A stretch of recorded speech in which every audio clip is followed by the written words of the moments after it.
नमस्कार सर्वांना. सर्वप्रथम श्री स्वामी समर्थ. जय जय स्वामी समर्थ. स्वामी भक्तांनो, आज आपण इथे ज्या प्रवचन सेवेसाठी जमलेलो आहोत त्या सेवेमध्ये आपल्या सर्वांचे स्वागत आणि सर्वांना श्री स्वामी समर्थ. जय जय स्वामी समर्थ. सर्वप्रथम आपण महाराजांचे स्मरण करूयात आणि मग आपल्या प्रवचनाला सुरुवात करूयात. तर अनंत कोटी ब्रह्मांड नायक राजाधिराज योगीराज परब्रह्म सद्गुरु श्री अक्कलकोट निवासी पूर्णदत्तावतार दिगंबर यतिवर्य श्री स्वामी समर्थ महाराज की जय. अवधूत चिंतन श्री गुरुदेव दत्त. श्री स्वामी समर्थ. जय जय स्वामी समर्थ. ब्रह्मानंदं परमसुखदं केवलं ज्ञानमूर्ति द्वन्द्वातीतं गगनसदृशं तत्त्वमस्यादिलक्ष्यम् एकं नित्यं विमलमचलं सर्वधी साक्षिभूतं भावातीतं त्रिगुणरहितं सद्गुरुं तं नमामि. अवधूत चिंतन श्री गुरुदेव दत्त. श्री स्वामी समर्थ.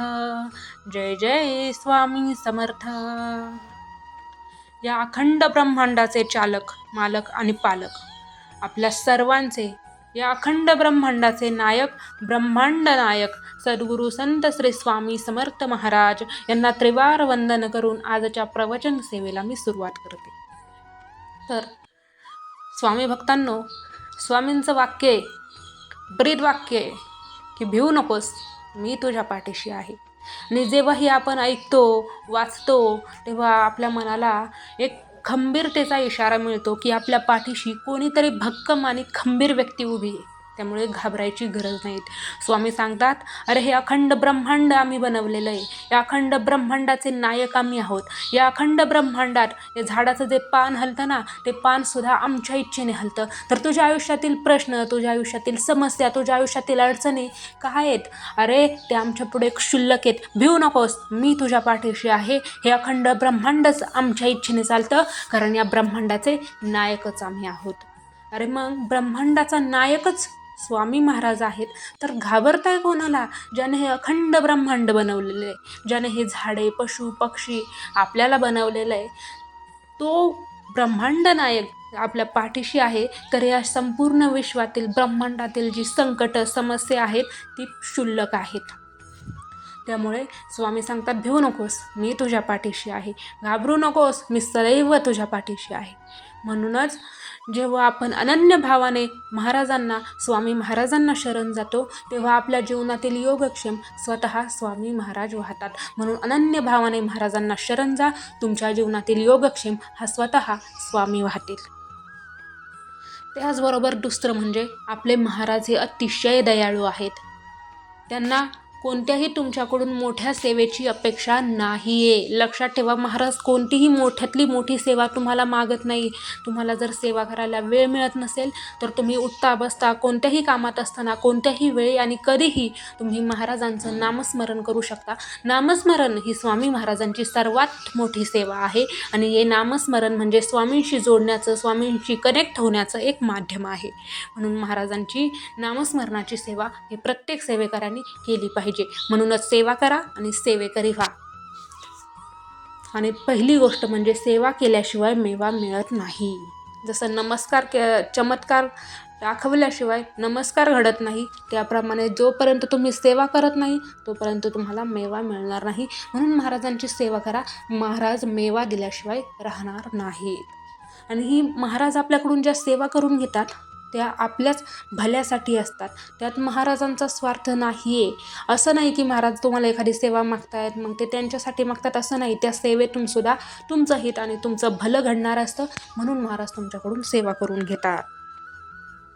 दुसरी गोष्ट म्हणजे आपले स्वामी महाराज आजच्या कलियुगात, आजचे जे कलियुग आहे ना, यात आपल्या शेजारी, आपल्या सभोवताली जळक्या प्रवृत्तीच्या लोकांची कमी नाही आहे. आपल्यासमोर एखादी व्यक्ती येतो आणि तो आपल्याला गोड बोलतो, आपल्याला वाटतं की ही व्यक्ती खरंच माझ्या आयुष्यातील शुभचिंतक, हितचिंतक आहे. पण तुम्हाला माहिती आहे का, ती व्यक्ती पाठीमागे आपल्याविषयी काय बोलत असते, आपल्या प्रगतीवर जळत असते, या सर्व गोष्टी तुमच्या पाठीशी घडत असतात. सर्वच लोक अशी नसतात, पण आजच्या कलियुगात जास्त कमी म्हणणार नाही, पण खूप लोक, बरीचशी लोक अशी आहेत आणि अशा लोकांचं प्रमाण खूप जास्त आहे. म्हणून कलियुगात सावध राहा, सावध राहा.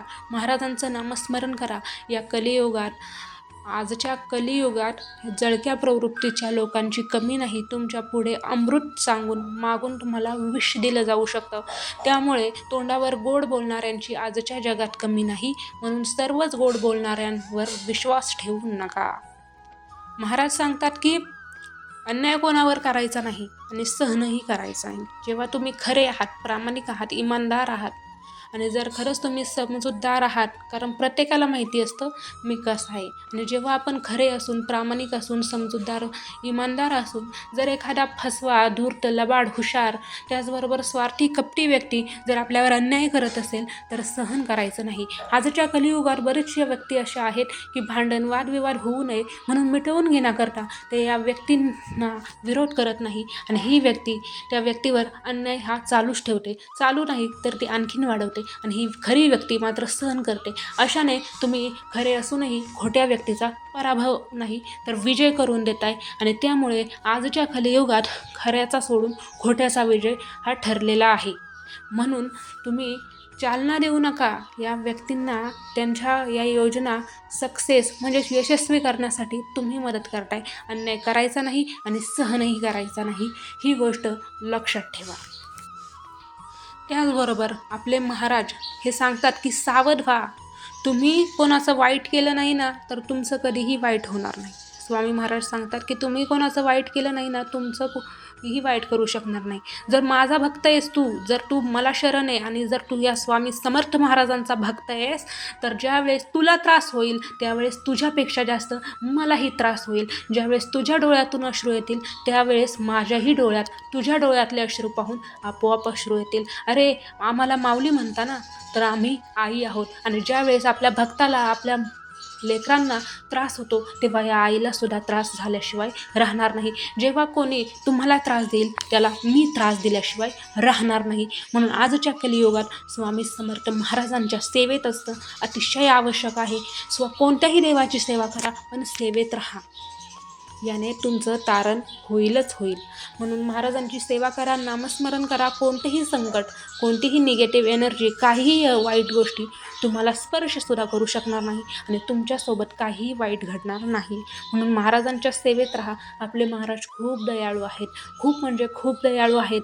ते कोणतीही मोठ्यातली मोठी सेवा तुम्हाला मागत नाही. ते असं म्हणत नाही की दिवस रात्र माझ्या पुढे बसून तू माझी सेवा कर, असं अजिबात म्हणत नाही. तू तुझ्या कामात राहा, फक्त आमचा विसर पडून देऊ नको, एवढंच आपल्याला महाराज सांगतात. म्हणून महाराजांचा विसर पडून देऊ नका. महाराजांचं कायम स्मरण करा आणि महाराजांना स्मरणात ठेवा. महाराजांच्याही स्मरणात तुम्ही कायम राहाल आणि या जगातली कोणतीच वाईट ताकद तुम्हाला स्पर्शही करू शकणार नाही, ही खात्री माझी. तर असे हे आपले स्वामी समर्थ महाराज अतिशय दयाळू आहेत, अतिशय भक्तवत्सल आहेत. ते भक्तांसाठी कुठल्याही आणि कसल्याही वेळी धावून येतात आणि साक्षात प्रकटही होतात आणि असे अनुभव आजच्या कलियुगात तुम्हाला पाहायलाही मिळतील.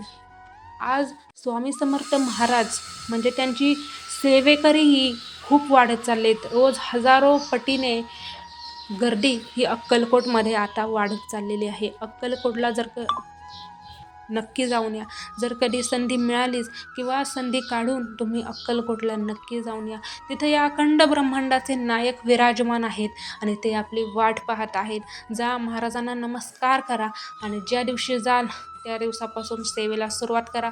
आणि नाही जाता आलं तरी आज जे कोणी हे प्रवचन ऐकते त्यांनी आजपासून महाराजांच्या सेवेला सुरुवात करा, नामस्मरणाला सुरुवात करा, तारक मंत्र सेवेला सुरुवात करा, नित्य सेवेला सुरुवात करा. महाराजांची सेवा चालू करा. महाराजांवर भक्ती ठेवा, श्रद्धा ठेवा, विश्वास ठेवा. महाराज तुम्हाला आयुष्यात कधीही कमी पडून देणार नाही. जो कोणी स्वामी भक्त स्वामींच्या सेवेत येतो त्याला महाराजांकडे कधीही काही मागण्याची वेळ येत नाही, कारण महाराज त्याला तशी वेळ आणूच देत नाही आणि येऊच देत नाही. म्हणून महाराजांकडे कधीही काही मागू नका. तुम्हाला जे काही हवं आहे ते महाराजांना माहिती आहे. फक्त अनन्य भावाने महाराजांची सेवा करा, महाराजांना शरण जा, फळाची अपेक्षा करू नका. महाराज तुम्हाला कधीही तुम्ही त्यांच्याकडे काही मागावं अशी वेळ येऊन देणार नाहीत. म्हणून स्वामींच्या सेवेत या, सेवेकरी व्हा आणि मेवा खा, मेवा चाखा. स्वामींच्या सेवेत जेव्हा आपण येतो ना, तेव्हा तो जो परमानंद असतो, आत्मानंद असतो, तो आनंद या संपूर्ण विश्वात कुठेही मिळणार नाही, कुठेही मिळणार नाही. तो चंदनाचा सुवास, ते महाराजांचं तेजस्वी असं रूप पाहून या अखंड ब्रह्मांडात आपण स्वर्ग अनुभवतो आणि स्वर्ग अनुभवू शकतो. म्हणून महाराजांच्या सेवेत या. या जगात तुमचं कोणीही काही बिघडवू शकत नाही. जर तुम्ही स्वामी सेवक आहात आणि जर तुम्ही स्वामी भक्त आहात, कोणीही तुमचं काही बिघडवू शकणार नाही. तुम्हाला ज्या गोष्टी अशक्य वाटतात ना, त्या गोष्टी स्वामी महाराज शक्य करून दाखवतात. म्हणून अशक्य ही शक्य करतील स्वामी. उगाची भीतोसी भये पळू दे, जवळी उभी स्वामी शक्ती कळू दे. जगी जन्म मृत्यू असे खेळ ज्यांचा, नको घाबरू तू असे बाळ त्यांचा. या गोष्टीवर हे जे कडवं आहे तारक मंत्राचं, याच्यावर पुरावा म्हणून आज यूट्यूबला तुम्हाला सत्य अनुभव पाहायला मिळतील की जिथे स्वामींनी मृत्यूलाही, काळालाही माघारी पाठवलेलं आहे आणि त्यांच्या भक्तांना जीवनदान दिलेलं आहे. आणि मग कसं आपण म्हणू शकतो की अशक्य ही शक्य स्वामी करत नाहीत? अरे करतात. स्वामी काळालाही माघारी पाठवतात. कारण स्वामी परलोकालाही घाबरत नाहीत, स्वामी काळालाही माघारी पाठवतात. स्वामी कशालाही घाबरत नाहीत, कारण ते अखंड ब्रह्मांडाचे नायक आहे. अखंड ब्रह्मांड आपल्या स्वामी महाराजांच्या इच्छेने चालतं आणि जे त्याच्या विरोधात असेल त्याला शिक्षाही स्वामी महाराज करतात. म्हणूनच स्वामींवर विश्वास ठेवा, स्वामींच्या भक्तीत या, सेवेकरी व्हा. तर आणखी महाराजांविषयी सांगायचं झालं तर काहीजण काहींना असं वाटतं की आम्ही महाराजांचे सेवक आहोत, मग आपल्याकडून चुका झाल्या तरी महाराज काही करत नाही. अरे तुम्ही लाख महाराजांचे भक्त असताल, तुम्ही 1 लक्ष जरी महाराजांचा जप केला असेल आणि जर तुम्ही आता स्वामींची सेवा करताय आणि त्यातूनही जर तुम्ही चुकीचं काही करताय, चुकीचं वागताय, तर महाराज तुम्हाला शिक्षा दिल्याशिवाय राहणार नाही. आणि याचं एक उत्तम उदाहरण म्हणजे सुंदराबाई, जी महाराजांची सेवा करत असायच्या, त्याचबरोबर महाराजांच्या सर्व सेवेची चोख व्यवस्था त्या बजावत असायच्या. एवढ्या महाराजांजवळ त्या असायच्या, महाराजांच्या प्रिय असायच्या. पण जेव्हा त्यांनी स्वामींकडे जे भक्त येतात, त्याचबरोबर स्वामींपुढे जो काही प्रसाद ठेवलेला असे, धनधान्य ठेवलेलं असे, ते सुंदराबाई त्यांच्याजवळ ठेवायच्या. परत ज्या भक्तांना स्वामींचं दर्शन घ्यायचे त्यांच्याकडून त्या पैसे उकळायच्या. तेव्हा महाराजांनी स्वतः त्या फौजदाराला सांगितलं, अरे कसा कारभार करता तुम्ही? आणि जेव्हा महाराजांपुढून सुंदराबाईंच्या हातात बेड्या टाकून सुंदराबाईंना फौजदारांनी घेऊन गेले, तेव्हा महाराज स्वतः तिथे उपस्थित होते, पण त्यांनी काहीही केलं नाही. आता यावर उदाहरण असं की एवढ्या त्या भक्त होत्या, मग म्हणतील सगळे की महाराजांनी विरोध कसा केला नाही? अरे नाही, जरी तुम्ही याच्यातून एकच कळतं की जरी तुम्ही स्वामी भक्त असला आणि तुम्हाला वाटत असेल चुका केल्या तरी काहीही होणार नाही. पण नाही, जरी तुम्ही कितीही स्वामींची सेवा करत असाल, स्वामी भक्त स्वतःला म्हणून घेत असाल आणि जर तुम्ही चुकीचं करत असाल, चुकीचं वागत असाल, तर महाराज तुम्हालाही शिक्षा केल्याशिवाय राहणार नाही. कारण जशी एक आई तिचं मूल बिघडवू नये आणि म्हणून मुलाकडून जर कोणती चूक झाली तर मुलाला वेळोवेळी शिक्षाही देत असते, सजाही देत असते, त्याप्रमाणे महाराजही आपली आई आहेत आणि जेव्हा त्यांचं बाळ चुकतं, लेकरू चुकतं, त्यावेळेस महाराजही त्यांना शिक्षा दिल्याशिवाय राहत नाही. कारण महाराजांना एकच की जरी आमचं बाळ असलं, आमचा भक्त असला, तरी वेळोवेळी जिथे चुकते तिथे शिक्षा ही झालीच पाहिजे. कारण त्यांच्या भक्तांनी बिघडू नये हाच महाराजांचा उद्देश असतो. जसं एक आई लेकरासाठी, तसे आपले महाराज त्यांच्या भक्तांसाठी आहेत. म्हणून स्वामी महाराजांच्या दरबारात अंधार नाही, उशीर आहे, अंधार नाही. असं आहे की महाराज, आपल्याला वाटतं की आपल्यासोबत एखादी व्यक्ती वाईट करते आणि आपण महाराजांपुढे प्रार्थना करतो, रडतो की महाराज विनाकारण मला त्रास दिला जाते, तुम्ही कसं पाहू शकता? अरे नाही, जसं आपल्याला महाराजांनी बनवलं आहे, आपल्याला या भगवान ब्रह्मांड नायकाने बनवले तसं त्यांनाही त्यांनीच बनवले. आपण सर्व त्यांची लेकरे आहेत, त्यामुळे जसं आपल्याला संधी तसं त्यालाही ते संधी देऊ शकतात, कारण ते त्यांचंही लेकरू आहे. म्हणून त्यालाही शिक्षा द्यायला उशीर करतात, कारण तोपर्यंत महाराज त्याला संधी देत असतात की हाही सुधरेल, कारण हेही आमचंच बाळ आहे आणि आमचाच भक्त आहे, म्हणून यालाही संधी ही मिळालेलीच पाहिजे. आणि म्हणूनच महाराजांच्या दरबारात उशीर आहे पण अंधार नाही, कारण आपण सर्वच त्यांची लेकरं आहोत आणि म्हणून प्रत्येकाला सुधारायची संधी मिळाली पाहिजे. म्हणून महाराजांच्या दरबारात उशीर आहे पण अंधार नाही, एवढं लक्षात ठेवा. जो आपल्यासोबत वाईट करतोय त्याचंही कधीतरी वाईट होणारच आहे, आणि त्याचा न्याय आपण बोलून दाखवायचा नाही, पण त्याचा न्याय स्वतः महाराज करतात. म्हणून महाराजांवर विश्वास ठेवा, तुमचे कर्म करत राहा, तुमचे कर्म चांगले असू द्या आणि मनात सदैव स्वामी महाराजांचे नामस्मरण चालू असू द्या आणि महाराजांवर श्रद्धा विश्वास ठेवून राहा. तुम्हाला कधीही काही कमी पडणार नाही आणि कोणीही तुमचा बालबाका करणार नाही. म्हणूनच महाराज आहेत आणि महाराज सदैव आहेत, या उक्तीवर विश्वास ठेवा. चला तर मग भेटूयात पुढच्या प्रवासामध्ये. तोपर्यंत सर्वांना श्री स्वामी समर्थ. जय जय स्वामी समर्थ. अनंत कोटी ब्रह्मांड नायक राजाधिराज योगीराज परब्रह्म सद्गुरु श्री अक्कलकोट निवासी पूर्ण दत्तावतार दिगंबर यतिवर्य श्री स्वामी समर्थ महाराज की जय. अवधूत चिंतन श्री गुरुदेव दत्त. श्री स्वामी समर्थ. जय जय स्वामी समर्थ. धन्यवाद.